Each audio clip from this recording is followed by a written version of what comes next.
In the whirlwind of constant hype and loud releases, you don't always manage to keep up even with new games, let alone the old ones. Yet somewhere deep inside, there's always that burning desire to go back 5, 10, 20 years into the past and look at this industry through the lens of history. It's not so much nostalgia as it recognition of how fascinating games once were. It's not so much nostalgia as it's recognition of how fascinating games once were and how deeply they shaped the future of gaming. This time we'll take a look at several unique games that are absolutely worth knowing about. The main principle in choosing them was simple: to highlight lesser known but equally special titles. Some of them you'll definitely recognize, but for a number of reasons they aren't mentioned as often as they deserve to be. Here I'll explain why I choose each one specifically and why it's worth remembering. Some have sequels that carried their legacy further, while others can still be officially purchased even today. In some cases I'll talk more about the series that began their path to fame back in the 90s. The order of these games doesn't reflect their quality or my personal preferences. They all deserve to be talked about, so the lineup in this video is entirely arbitrary. The first game on the list is GoldenEye, the video game iteration of James Bond that became one of the most iconic shooters ever made, released way back in '97. If it's so famous, why did I decide to feature it? The main reason is the accessibility. Since GoldenEye 007 came out on the Nintendo 64, it was never really available to the broader audience. Aside from the Switch re-release, the shooter can now be played only through emulators or on Xbox, which again limits access for the average player. And no matter how many people tell me that there is nothing hard about setting up an emulator, the truth is, many players are just too lazy to bother. So what's so special about this game? Well, it's simply an excellent shooter, dynamic, technologically advanced, and just plain fun. It was one of the major competitors to Quake in the race to master the 3D space. Keep in mind that first-person shooters didn't exactly have an easy time finding their footing on consoles back then, but GoldenEye proved that this genre could have a true multi-platform future. You just had to put the effort instead of lazily porting a PC product. We can totally say that GoldenEye paved the way for the future franchises like Call of Duty and Halo. Aside from its overall quality, GoldenEye holds an important place in gaming history for another reason. It helped popularize speedrunning. The shooter didn't invent the idea of completing games as fast as possible, but it became arguably the most popular game for that purpose. Even today the legend of GoldenEye lives on. Not long ago, modders even recreated the game inside Far Cry 5. Of course, the levels were eventually taken down, but it perfectly illustrates that GoldenEye hasn't been forgotten. I strongly recommend you trying out this iconic title if you missed it back in the day, and also if you're on iOS, you can download Delta and play the game directly on your phone. I even connected my PlayStation 5 controller to test it. Everything worked perfectly.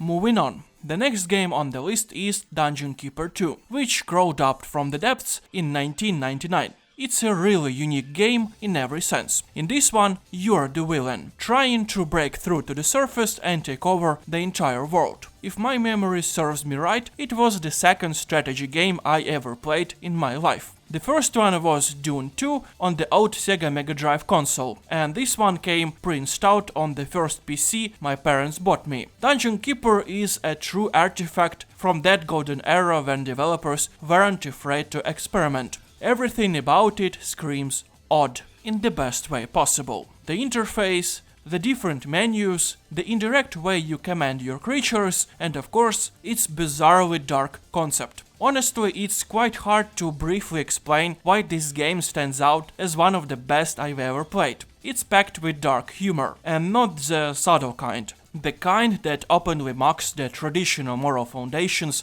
of fantasy worlds. The gameplay itself is unironically deep. You build a proper underground layer for your monsters, explore the world, fight enemies, cast spells, and yes, the game is not easy as it looks. As far as I remember, I never actually completed it. I always get stuck somewhere. I spent countless hours playing it as a kid, and only a couple of years ago I bought it on GOG and tried running it on a modern PC. To my surprise, it launched without a single issue, except for the resolution of course. And if the old school visuals scare you off, there are a few modern spiritual successors you can try. The Dungeons series and War for the Overworld. They don't quite reach the level of quality Dungeon Keeper set, but they still handle the core concept fairly well. I recommend giving them a chance. This one classic you simply shouldn't skip.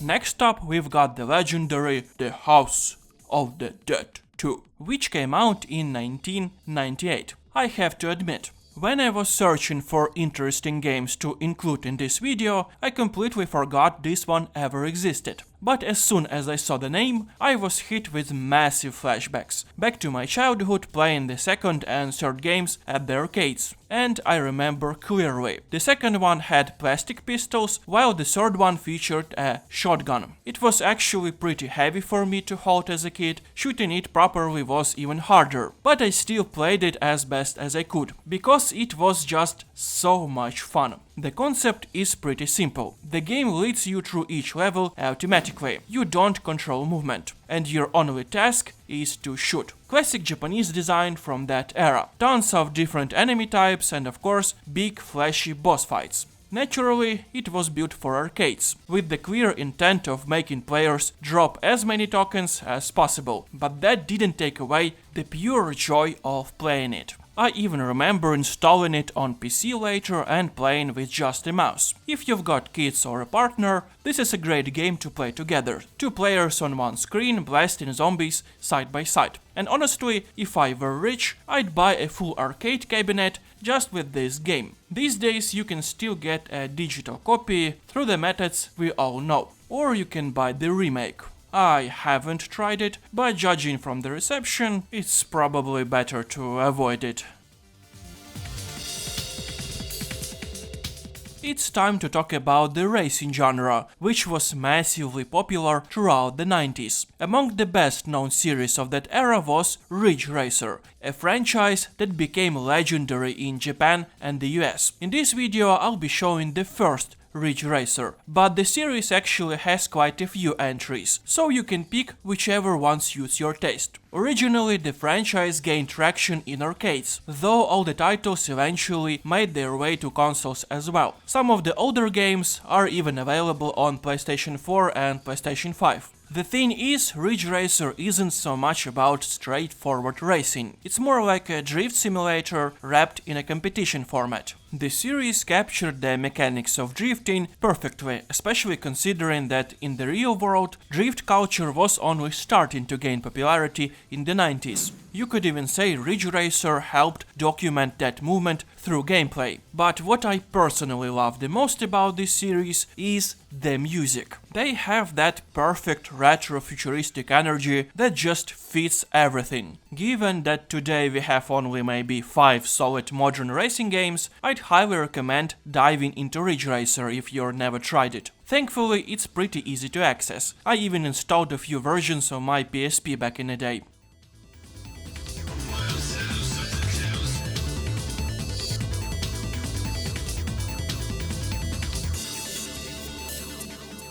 And what would be the 90s without mentioning a platformer or Metroidvania? Meet Demolition Man, released in 1994, based on the movie of the same name. I think most of you have seen this iconic film, starring Sylvester Stallone, Wesley Snipes and Sandra Bullock. Surprisingly, there were several attempts to adapt the movie into video games, but this particular one stood out for me the most. During my Sega Mega Drive years, it was one of my absolute favorites. and honestly that's no surprise. The game doesn't just lazily feed off the movie's fame, it's a standalone high-quality product inspired by it. What's amazing is how fast-paced and explosive this platformer feels, closer in spirit to Contra than a typical movie ripoff. From a technical standpoint, it's impressive too. You don't just get a classical side-view gameplay, but also top-down levels. That dual perspective was a brilliant idea for its time, and visually it still looks fantastic. The only drawback, at least for me, is that it's pretty damn hard. As a kid I played it with cheats, if I remember correctly. I don't think anyone's going to rush out to play Demolition Man after this video, but still it was great to remember this awesome platformer. It's a bright example of how movie-based games don't always have to suck.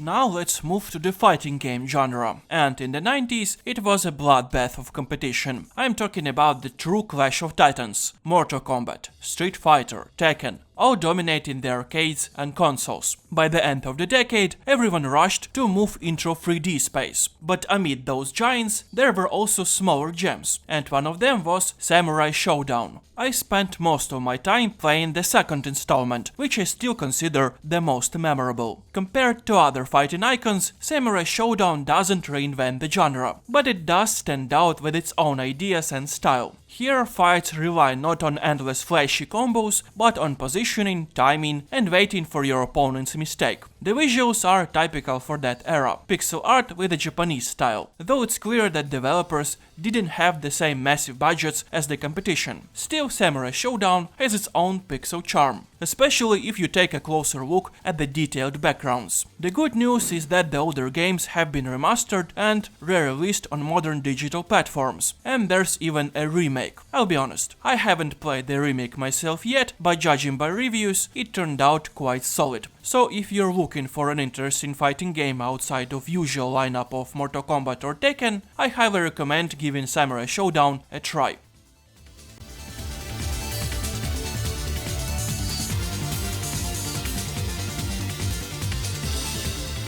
The early 90s seemed to be a golden age for brutality and speed, with shooters, action titles, platformers, and racing games everywhere. But somewhere around the mid-decade, players started drifting toward calmer, more methodical experiences. Games like Roller Coaster Tycoon, Railroad Tycoon, SimCity 2000, and the city-building classics Caesar, Pharaoh, and Zeus. Not long ago I decided to revisit the first two Caesar games, and I'll be honest, they've aged quite a bit. But Caesar 3, it still plays like a charm. I'm pretty familiar with city building strategy games in general, but back in the day I somehow skipped Caesar and its follow-ups. Thankfully I finally corrected that mistake, and wow, this game grabbed me completely. Let's start with the obvious. Caesar 3 is gorgeous. Sure, for some players pixel art might be a turn-off, especially if you're used to ultra-realistic graphics. But just look at those colors, the animation, the atmosphere, the way your colony comes alive and evolves. You can easily lose hours just watching your city grow. That said, the game is also tough as nails. If you play the campaign, you have to complete specific objectives, and most of them come with strict time and resource limits. I honestly can't remember the last time a strategy game forced me to replay levels multiple times just to figure out the right approach. Modern city builders often try to avoid that kind of pressure, but ironically, that's exactly what makes Caesar 3 so engaging. It challenges you, it makes you think. The game also features a military aspect, though personally I prefer focusing on the economy, managing production chains, resources, and supply lines. The deeper you go, the more complex the system becomes, which makes the experience surprisingly rich. So don't let the retro visuals fool you. This isn't a simple city sim. It easily rivals modern titles in both depth and satisfaction. In terms of accessibility, Caesar 3 is available on GOG and Steam, and it runs flawlessly on modern PCs. There's also a remaster of Pharaoh, but reviews for that one are pretty mixed. So if you're craving a proper old-school city building strategy, trust me, Caesar 3 is absolutely worth your time.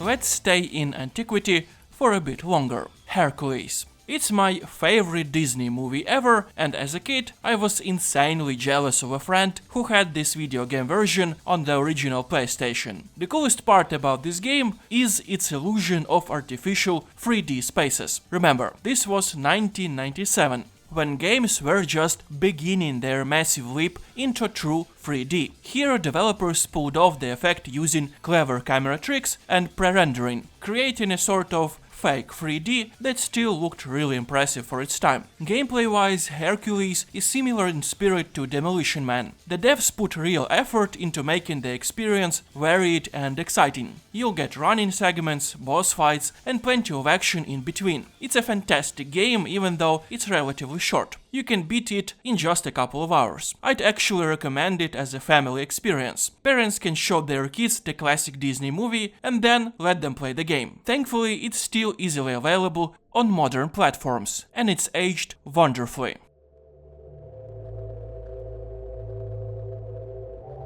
The MechWarrior series, in one way or another, is still alive today, but its real golden age was back in the 90s and early 2000s. The concept is that simple. You climb into your mech and go out there to obliterate enemy forces. Depending on the game, you can choose between different mechanical beasts and customize your loadout, from cannons and machine guns to missiles and laser weaponry. The whole idea plays around primal desire to sit inside a massive mechanized war machine designed purely for destruction. As a kid I spent the time playing the fourth game, and it gave me so much joy. What's surprising is that even today, there aren't that many games like it, maybe except for the recent Armored Core. Some of the standout features of MechWarrior 3 and the following entries were destructible environments, large open maps, and, at the time, network multiplayer, which was a huge deal. Nowadays you can still play with bots if you get bored of the campaign. The latest entry in the series is MechWarrior 5, which has quite solid reviews on Steam. I can't vouch for it personally, since I'm more familiar with the older titles, but if you ever dreamed of piloting your own mech, the series is absolutely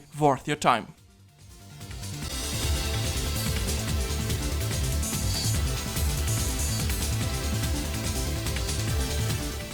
Now to wrap things up, let's talk about Revolt. In the late 90s everyone wanted their own version of Mario Kart. Sony had Crash Team Racing, Sega Dreamcast had Looney Tunes Space Race, and PC players got Revolt, though it also launched on other platforms. It's worth mentioning that aside from kart-style racers, there was a certain period when the industry was obsessed with the idea of making games about toys. It was a popular setting, kind of like the World War II boom that followed later. I think that trend came from the success of Toy Story, but that's another topic. Revolt filled two niches at once. It was a strong competitor among kart racers and recreated a world of living toys. The game itself was quite solid. It had several types of RC cars, its own combat system, and unique interactive tracks filled with physical objects. On a fundamental level, Revolt didn't make anything new for the industry, but for many of us it became a cherished part of childhood. Mostly because of accessibility. Not everyone had a console to play the bigger racing titles. But here's the fun part. In 2025, a sequel called Volt Recharge was planned to release, but something happened and they've delisted the game from Steam. In any case, you can buy the original. And that wraps up my list of a few great games that you should remember. Sometimes I feel like I'm stuck in the 90s, constantly bringing up that decade, both in terms of culture and video games. But I don't see it as a flaw. I genuinely believe that the 90s laid down the foundation of gaming industry as we know it today. I just thought it was a great idea to revisit a few great titles and giving everyone a chance to get acquainted with them.